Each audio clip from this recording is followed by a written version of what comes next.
নমস্কার। আধার সংক্রান্ত আরেকটি নতুন ভিডিওতে আপনাদের সবাইকে স্বাগত। এই ভিডিওতে শেখাবো আপনাদের যে আপনাদের বাড়ির কোনো মেম্বার বা আপনাদের ছেলে বা মেয়েদের ছোট বাচ্চাদের আধার কার্ড সেন্টারে গিয়ে যখন আধার কার্ডটা করে নিয়ে আসছেন, অনেক দিন পেরিয়ে যাওয়ার পরেও যখন আধার কার্ডটা বাড়িতে আসছে না, তখন কি করে সেই আধার কার্ডটি আপনি নিজের মোবাইল দিয়ে বা ল্যাপটপ বা ডেস্কটপ দিয়ে ডাউনলোড করবেন, সেই পদ্ধতিতে আজকে আপনাদের শেখাবো। তো চলুন দেখে নেওয়া যাক কি করে করবেন সেই কাজটি। আপনারা এক কাজ করবেন, আপনাদের মোবাইলটি বা ডেস্কটপে বা ল্যাপটপে গুগল ক্রোমটি প্রথমে ওপেন করবেন। ওপেন করে গুগল ক্রোমে লিখবেন মাই আধার। মাই আধার লিখে প্রথম যে ওয়েবসাইটটি পাবেন সেই ওয়েবসাইটে গিয়ে ক্লিক করলে পরে এই ড্যাশবোর্ডটা আপনারা পেয়ে যাবেন। এই ড্যাশবোর্ডে চলে আসলে পরে একটু স্ক্রল ডাউন করে নিচে আসবেন। নিচে এসে দেখবেন এই যে ডাউনলোড আধার, এই ডাউনলোড আধার অপশনে ক্লিক করবেন। ক্লিক করতে দেখুন কি আসছে, আমি এই অ্যারো চিহ্নের এখানে ক্লিক করছি। দেখুন এখানে দুটো অপশন আছে, একটা আধার নাম্বার দিয়ে আপনাকে ডাউনলোড করতে হবে, আর এখানে একটা এনরোলমেন্ট আইডি দিয়েও ডাউনলোড করা যাবে, আর হচ্ছে ভার্চুয়াল আইডি, এসআইডি। আপনাকে এই চারটার মধ্যে যে কোনো একটা দিয়ে ডাউনলোড করতে হবে। এবার যেহেতু প্রথমবার রেজিস্ট্রেশন করেছেন, এই আধার নাম্বারও থাকবে না আপনার কাছে, ভার্চুয়াল আইডিও থাকবে না, এসআইডিও থাকবে না। তো আপনার কাছে থাকবে কি এনরোলমেন্ট আইডি। এই আইডিটা আপনি পাবেন, এনরোলমেন্ট আইডি। এবার এনরোলমেন্ট আইডিতে যখন ক্লিক করব আমি, অনেকগুলো অপশন ওপেন হয়ে যাবে। দেখুন ওপেন হয়ে যাওয়ার পরে এই যে দেখেন, প্রথমে আপনাকে 14 ডিজিট এনরোলমেন্ট নাম্বারটা এন্ট্রি করতে হবে। তারপর কোন ডেটে আপনি গেছিলেন সেই ডেটটা আপনার যে স্লিপটা দিয়েছে অফিস থেকে সেই স্লিপের উপরে কিন্তু লেখা আছে। তারপর কোন টাইমে গেছিলেন সেই টাইমটাও কিন্তু সেখানে উল্লেখ করা আছে।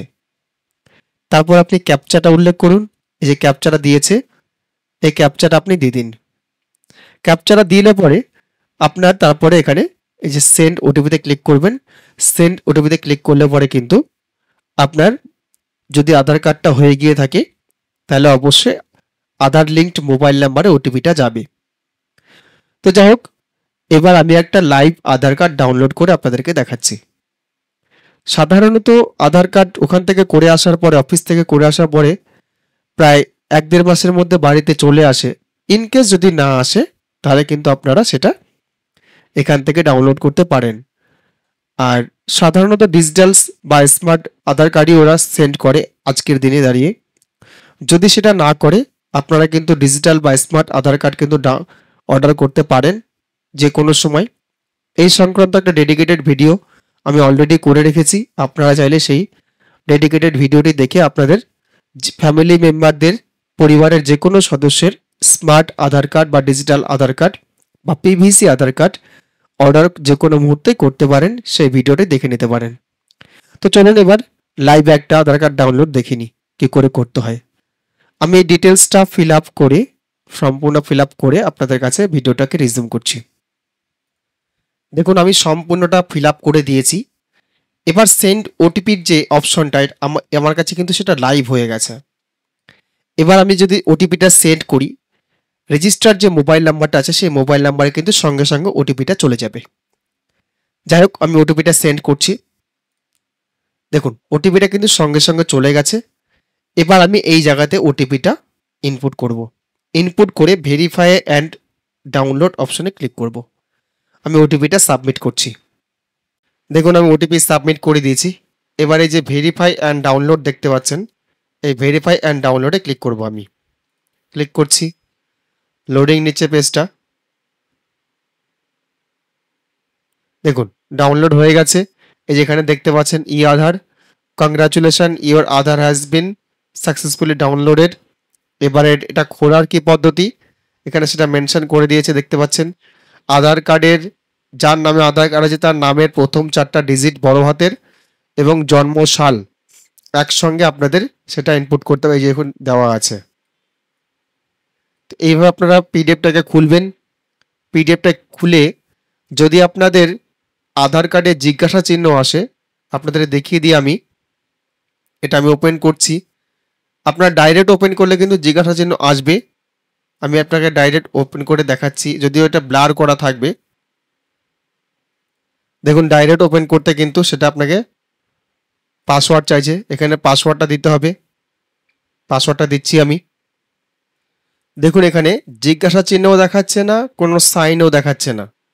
অর্থাৎ এটা যদি ডাইরেক্ট খুলেছি সেটা এই জন্যই কিছু দেখাচ্ছে না। এটা যদি আমি অ্যাডোব রিডারে খুলি তাহলে কিন্তু এখানে জিজ্ঞাসা চিহ্ন এই একটা অপশন এখানে থাকবে, জিজ্ঞাসা চিহ্ন বা রাইট চিহ্ন থাকবে। আমার অ্যাডোব রিডারে সেই সেটিংসটা আমি ক্রিয়েট করে দিয়েছি, যার জন্য সেই হয়তো আপনাদের জিজ্ঞাসা চিহ্ন আসবে না। তবু আমি দেখিয়ে দিচ্ছি কি করে করবেন সেটা আপনারা। আমি এই পেজটা কেটে দিচ্ছি। দেখুন আমি উপরের পার্টটা ব্লার করে রাখবো, আপনাদের সামনে আনবো না এটা। এই যেখানে দেখুন জিজ্ঞাসা চিহ্ন কিন্তু নেই, রাইট চিহ্ন দেখাচ্ছে। যদি আপনাদের জিজ্ঞাসা চিহ্ন দেখায় তাহলে কি করবেন দেখিয়ে দিচ্ছি আপনাদেরকে। দেখুন এখানে ডবল ক্লিক করবেন, left double click, double click করলে signature properties, show signature properties, এই যে এখানে শো সিগনেচার প্রপার্টিজ ক্লিক করবেন। এই যে উপরে ট্রাস্টে ক্লিক করবেন। এটা আমি যদিও রেশন কার্ডের ক্ষেত্রে দেখিয়েছিলাম, আধার কার্ডের ক্ষেত্রেও দেখাচ্ছি ট্রাস্ট। এবার এখানে দেখবেন আপনাদের এই জায়গাতে ক্রস চিহ্ন থাকবে। এই ক্রস চিহ্ন কি করে ঠিক করবেন, রাইট করবেন, এখানে যে অ্যাড টু ট্রাস্টেড সার্টিফিকেট এখানে ক্লিক করবেন। আপনারা ক্লিক করলে দেখতে পাবেন আপনার নিচের দিকে সার্টিফিকেট একটা অপশন থাকবে, সেখানে তিনটা সার্টিফিকেট আপনাদের 3-4টা সার্টিফিকেট চেক বক্সে ক্লিক করতে হবে। চেক বক্সে ক্লিক করলে পরেই ওকে করলে পরে কিন্তু আপনাদের সেই এগুলো রাইট জন্য দেখিয়ে দেবে, তখন কিন্তু আপনারা সেটা করতে পারবেন। বা রাইট জন্য তারপর ভ্যালিডেট করবেন, ভ্যালিডেট সিগনেচার করলে পরে কিন্তু আপনার সেটা ভ্যালিডেট হয়ে যাবে। তো এইভাবে আপনারা কিন্তু আপনাদের আধার কার্ডটি ডাউনলোড করে নিজেই ভ্যালিডেট করতে পারেন। তবে এটা মোবাইলে কিন্তু সম্ভব নয়। এই কারণেই সম্ভব নয়, মোবাইলে কিন্তু সেটা এই জিজ্ঞাসা চিহ্ন অ্যাডোব রিডার কিন্তু উইন্ডোজ ভার্সন নেই, ওই জন্যই সম্ভব নয়। আর ওখানে কিন্তু ভেরিফাই করাও যায় না অ্যাডোব রিডার দিয়ে। আর আপনাকে এটা কিন্তু পিডিএফটা যে আধার যেটা আছে সেটা কিন্তু পার্সোনালি ওপেন উইথ অ্যাডোব রিডারেই খুলতে হবে, তবেই কিন্তু সেটা ভেরিফাই করতে পারবেন, আদারওয়াইজ কিন্তু নট। অন্য কোনো ব্রাউজার কিন্তু এটা ভেরিফাই করতে পারে না। শুধুমাত্র অ্যাডোব রিডারেই সেই ক্ষমতা আছে যে সার্টিফিকেট ডাউনলোড করে সেই সার্টিফিকেটের ভ্যালিডেট সিগনেচার করে দেওয়া। অন্য কোনো ব্রাউজারে সেই ক্ষমতা কিন্তু নেই। তো অবশ্যই আপনারা অ্যাডোব রিডার যদি ডাউনলোড করতে না পারেন, ডাউনলোড করবেন, গুগল ক্রোমে গিয়ে অ্যাডোব রিডার লিখবেন, সেখানে অ্যাডোব রিডার ফ্রি ভার্সনটা করবেন, তাহলেই হবে আপনাদের। যখন ডাউনলোড করবেন সেখানে কিন্তু ম্যাক অ্যান্টিভাইরাস একটা ডিফল্টে থাকবে, সেইটা চেক বক্সে আনক্লিক করবেন, আনক্লিক করে কিন্তু ডাউনলোড করলে কিন্তু সেটা আপনাদের অনলি পিডিএফ রিডারটা ডাউনলোড হয়ে যাবে। আর যদি এটা ক্লিক অবস্থায় আপনারা ডাউনলোড করেন তাহলে কিন্তু আপনাদের ম্যাক বেস যেটা অ্যান্টিভাইরাস আছে অটোমেটিক ডাউনলোড হয়ে যাবে। তো যাই হোক আমি আর বিস্তারিত আর এগোচ্ছি না, আপনারা এই পদ্ধতিতে ডাউনলোড করুন আপনাদের বাচ্চাদের আধার কার্ড বা আপনাদের পরিবারের যে কোনো সদস্যের নতুন আধার কার্ড যখন এনরোলড হচ্ছে এই পদ্ধতিতে ডাউনলোড করলে পরে কিন্তু ডাউনলোড হয়ে যাবে এবং সেক্ষেত্রে আপনারা সেটা ভেরিফাইও করতে পারবেন। আজকের মতো এখানে ভিডিওটি শেষ করছি। আপনাদের কাছে বরাবরের মতো অনুরোধ, আপনারা যারা ভিডিওতে প্রথমবার দেখছেন অবশ্যই আমার চ্যানেলটি সাবস্ক্রাইব করবেন এবং পাশের বেল আইকনে ক্লিক করে রাখবেন। যারা ফেসবুকে দেখছেন অবশ্যই আমার পেজটি ফলো করে রাখবেন। লাইক শেয়ার কমেন্ট করতে ভুলবেন না। ধন্যবাদ।